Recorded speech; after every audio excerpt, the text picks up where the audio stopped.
Hi, everybody. Welcome to a new week, new edition of Houston Sports Weekly, our weekly podcast here on KPRC 2+ and click2houston.com. If we are counting correctly, and I think we are, this marks episode number 52. So, is that one? That's one year we've been doing this. Feels like a little longer, actually. But I think this is episode 52, so a little milestone for Houston Sports Weekly. Randy McAvoy, Ari Alexander with you. Segment 2, Chancellor Johnson will check in as well. He'll have much more to get to on this week's edition of the podcast. But this first segment, we're going to talk U of H Cougar football and just sports in general. Ari and I, earlier this week, went to Arlington for Big 12 football media days, and you walk into AT&T Stadium, it sunk in like this is real. This is happening right now. Yeah, it feels big for the Houston Cougars to finally, after years and years of trying to be in the Big 12, and you look at their schedule and you see the Texases, the Oklahomas, I know they're leaving, but the OK States, the Baylors, the TCUs, those teams showing up on the schedule. It's a huge deal, and it's going to be a big step up in recruiting. It's a big step up financially, but then you look at that preseason poll and they're 12th. It's obviously going to be a big challenge. Yeah, we had a chance to talk to some of the players on Wednesday when the Cougars were there.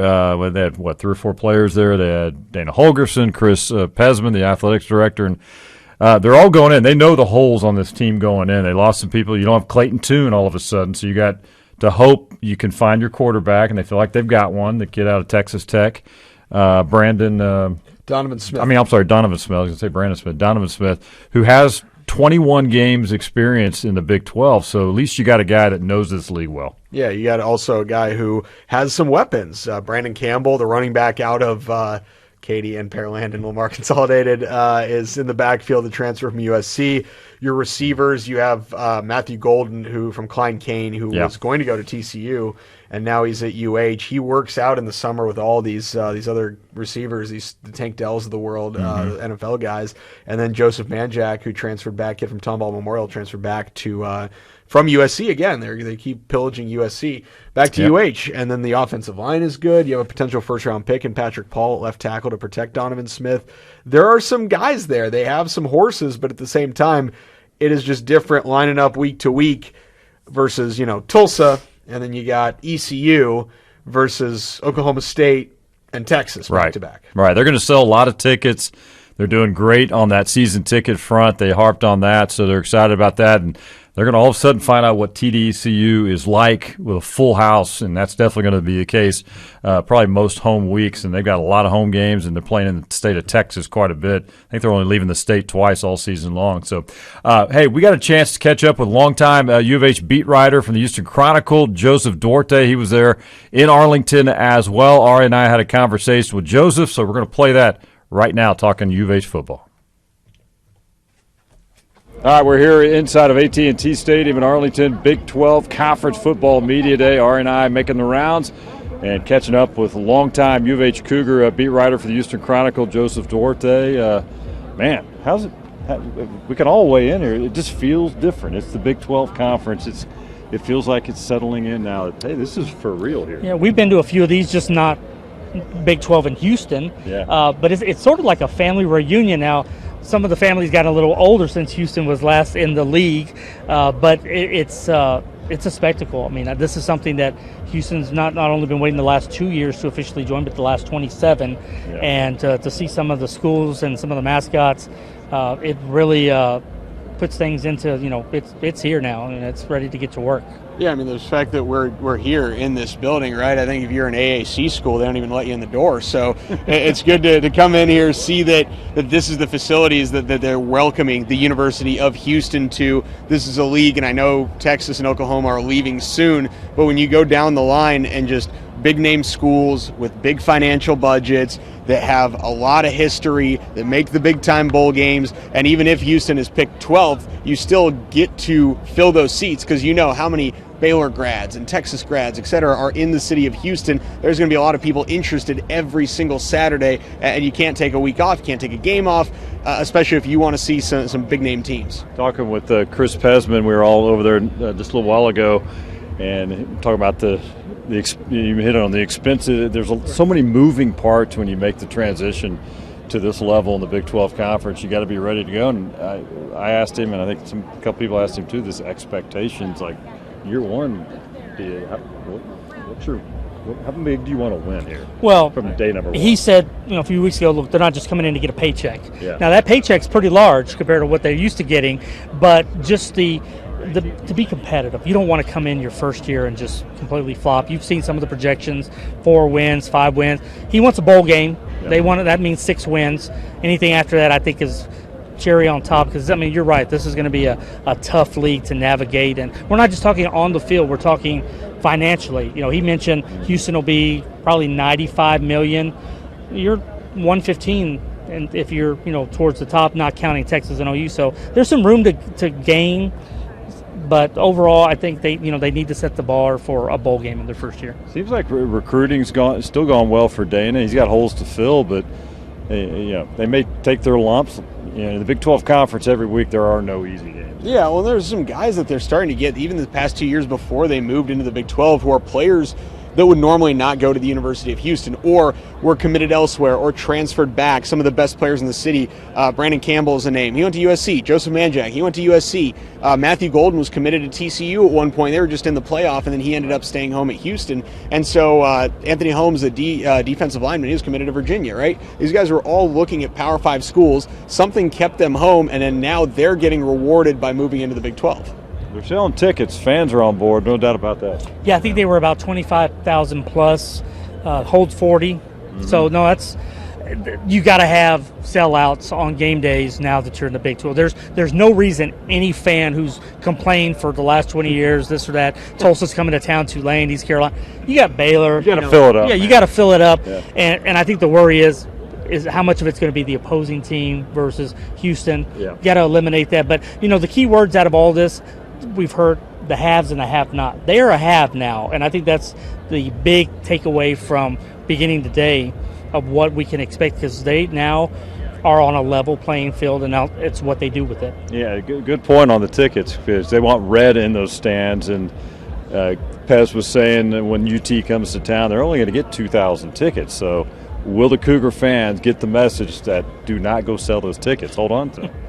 Yeah, and how many times have you seen games in the past where, they haven't had a sellout since the Louisville game in 16, but right. you'll go to games here and you'll see a lot of opposing fans in the stand. But no, you're going to get this on the road, where you're going to be the minority in terms of the fan base. You're going to need to pack it in your own stadium. So we wrap it up. Dana Holgorsen, he knows all about this league.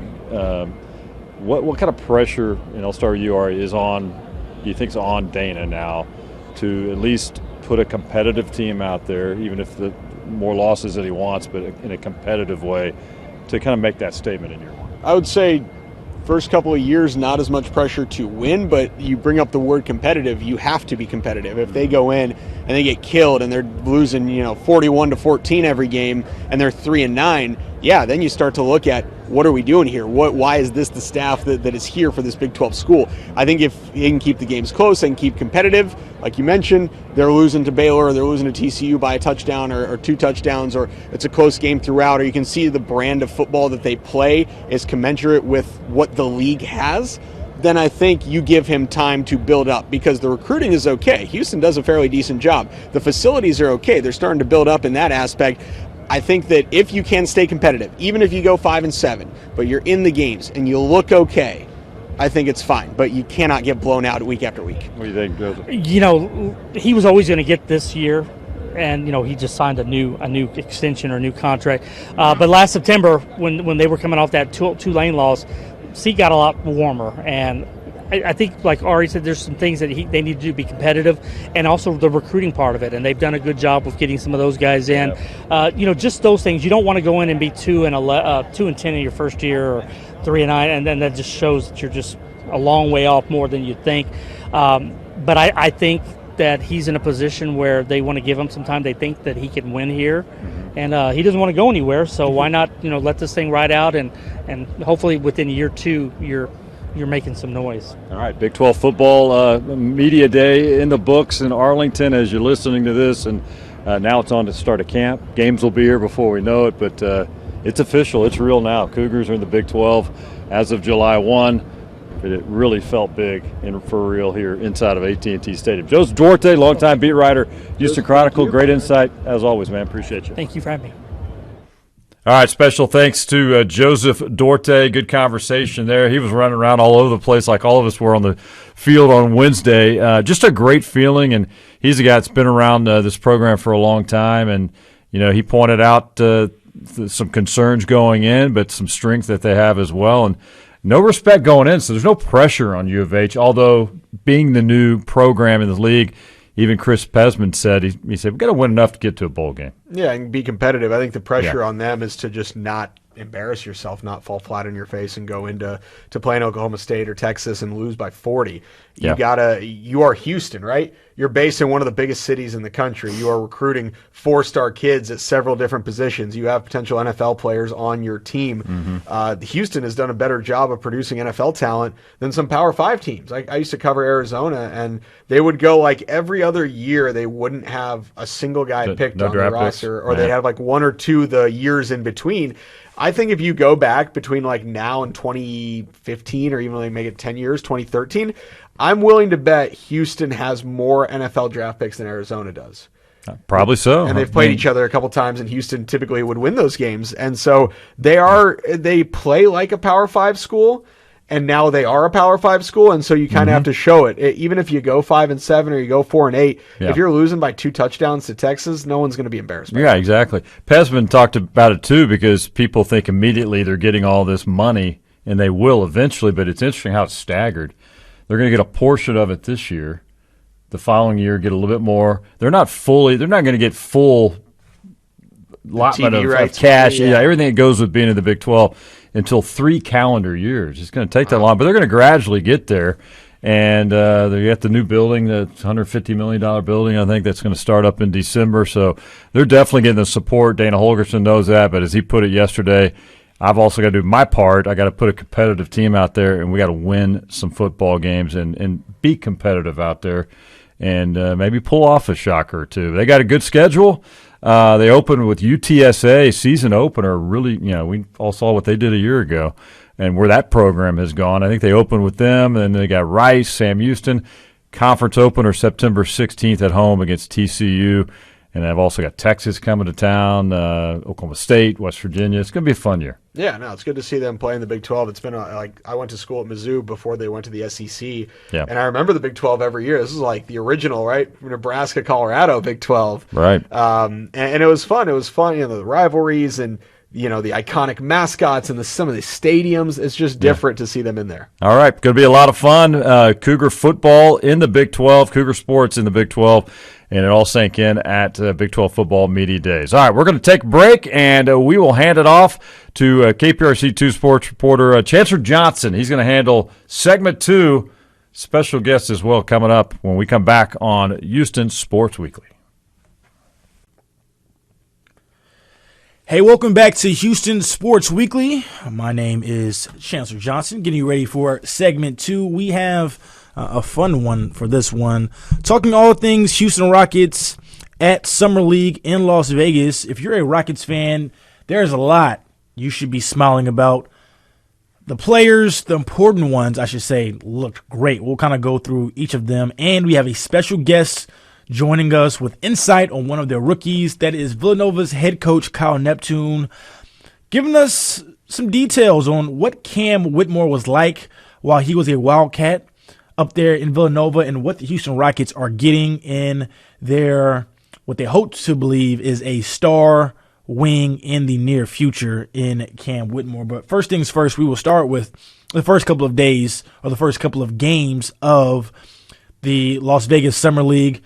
Jabari Smith and Tari Eason, they looked absolutely phenomenal. Absolutely phenomenal. In the very first game, Jabari Smith, he struggled in that first half. And I, like many others, were a little bit concerned because this is year 2 in the league. He's gone through an 82-game season. And he had his ups and downs. Probably a little bit more downs than you would have liked for your number 3 overall pick, but he showed flashes. So you go through some of the summer. He plays during Summer League, and in the first half, he didn't look good. He didn't look comfortable. He didn't look like a guy who had already been through 1 year in the NBA. And then the second half came, and he torched them. He had 18 points in the third quarter alone. He ended up finishing that game with 33 points, and if you watch that game with 0.5 seconds left, Tari Eason throws it over his shoulder to Jabari Smith, who is like running, catches it, throws it up, and knocks down a buzzer beater to give them the win over the Portland Trailblazers and finishes the game with 33 points. Once he got into a groove, there was no stopping him. Then on the other side, Tari Eason. Tari looked comfortable from the get-go. He finished with the big night himself in that first game, and really Jabari and Tari throughout these first two games of the Rocket Summer League have looked like varsity players playing against JV, and that's exactly what you want to see. And Jabari was finding his shot. Tari Eason was bullying teams. Poor Pistons. I mean, he was, how do you want it? You want a jumper? I'll give you that. You want me to take you to the rack? I'll give you that. I'll snag a rebound or two or three or eight, what we've been accustomed to seeing from Tari Eason. And then that's just offensively. You get to the defensive side of the ball, and both of them wreaked havoc. Their length is going to bother teams throughout the season. And I think it's going to bother Ime Udoka trying to figure out, how am I going to get all these guys minutes? You just signed Dillon Brooks to a massive 4 years, now $86 million guaranteed contract. And if Tari Eason is playing the way that he's playing and Jabari Smith is playing the way he's playing, you have Cam Whitmore, which we'll get to in a minute, coming off the bench. He might have to sit this year out. It's just the way it's looking right now, unless he just continues to earn his keep as well. And then you have the other rookie, Amen Thompson, who in his start against the Portland Trailblazers, the highly anticipated matchup between he and Scoot Henderson, he looked really good, showing you why you drafted a guy like that high. The playmaking ability, his defensive ability as well, wreaking havoc on that end of the court, and his ability to get to the rack. I love what I saw from Amen Thompson. I think they did well on that. But of course, at the end of the day, it's just Summer League. Unfortunately, he got hurt in the fourth quarter. Like 2 minutes of the game, he goes up trying to make a block, and then he lands like on the guy, messes up his ankle. He's done for Summer League. And it just sucks because he looks so good, and I wanted to see him play more. And I'm sure the Rockets did too, to give him some more experience. But he looked good. So Amen Thompson, check. Jabari Smith, definitely check. He's sitting out. Tari Eason, same case. He's sitting out. Check. So check. The other guy, Cam Whitmore, in his first game, he was still trying to settle in a little bit. Didn't have a great first game, but he did some nice things, showed some flashes. Second game, he improved. He looked a little bit more comfortable, settled in. And then in his latest game against the Oklahoma City Thunder, he finished with 16 points. And it seemed like each game's gotten a little bit more comfortable. And he reminds me a little bit of like Anthony Edwards. Now, mind you, Anthony Edwards, I think, is probably a top 5 young player in this league. When you look at like the guys like Steele or Ja Morant when he's away from his BS, as we'll say, a Zion, a LaMelo Ball. I think Anthony Edwards is right there in that mix. So if you can get that at Cam Whitmore, Rafael Stone, congratulations on a job well done in the draft. But for more on Cam Whitmore and who the Houston Rockets are getting in him, I went to a guy who knows him very well. His head coach from Villanova, Kyle Neptune, joined me in studio. Take a listen to what he had to say. We are pleased to welcome in the head coach of one of the top programs in college basketball, Kyle Neptune of the Villanova Wildcats. Coach, thanks for joining us.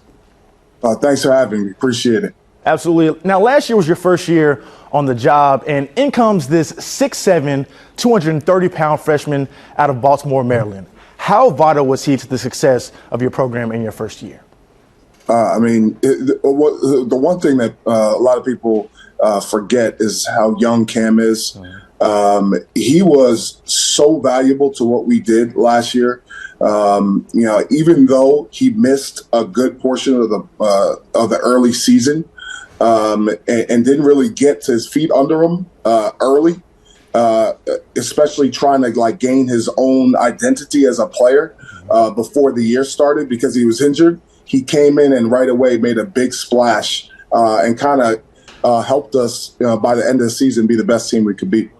Now, a lot of times when we talk about some of the top freshmen in college basketball, most of the time we kind of attribute that to their scoring ability or their scoring knack.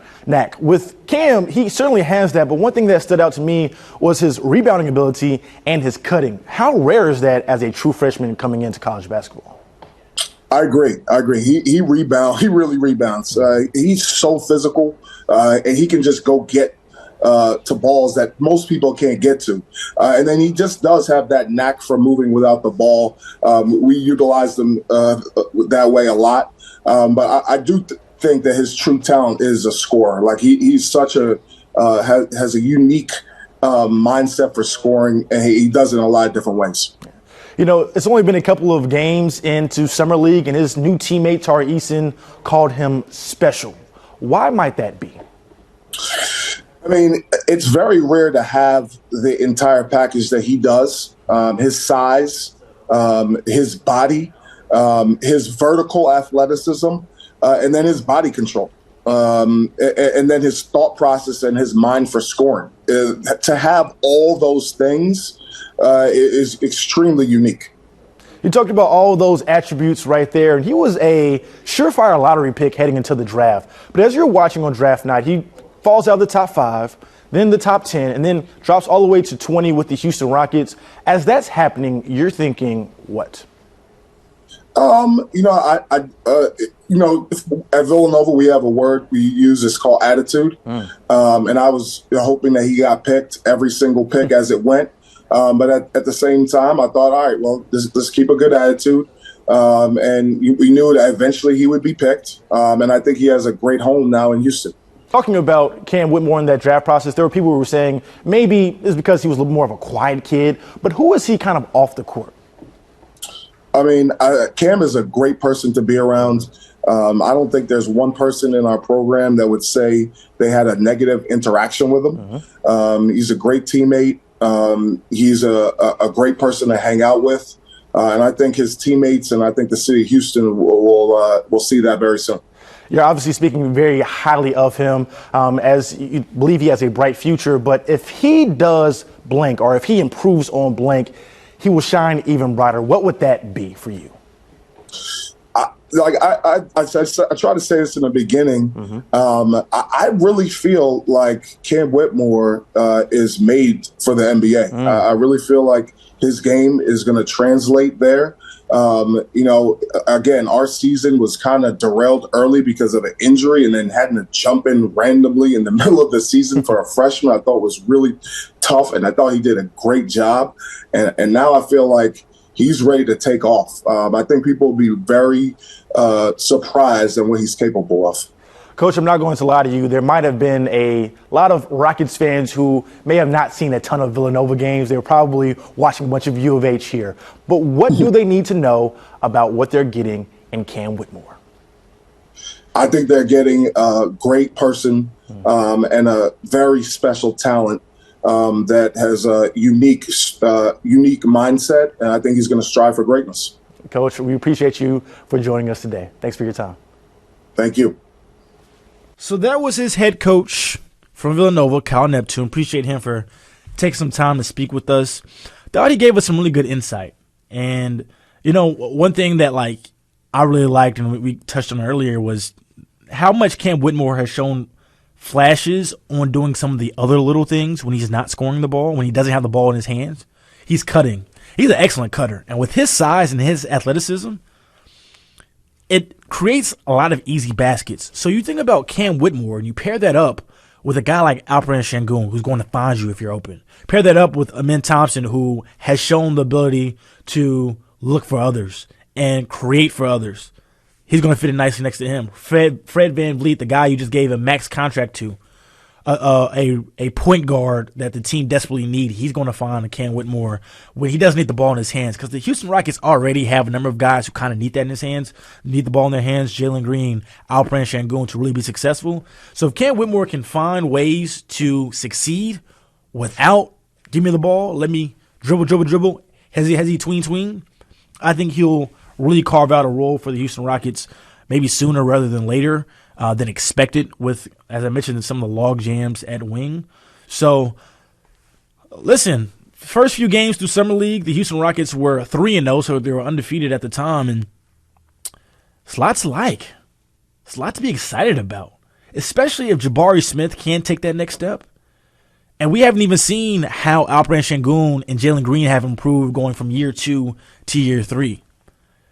I would not be surprised at all if come April, we're not talking about just a playing team, maybe the last team sneaking into the playoffs at number 6. I say that because you have your coach, Ime Udoka. You paid him a lot of money to be the guy here. He's got his guys bringing in Fred VanVleet, a fringe-level all-star. Dylan Brooks, who is a second-team all-defensive player. And you create that defensive identity, and you pair that with guys taking that next step. It's going to be hard. It's going to be challenging. But I think minimum play-in is a must for this team. And I think they can do it. Appreciate you listening. As always, see Houston Sports Weekly. We will see you guys next week.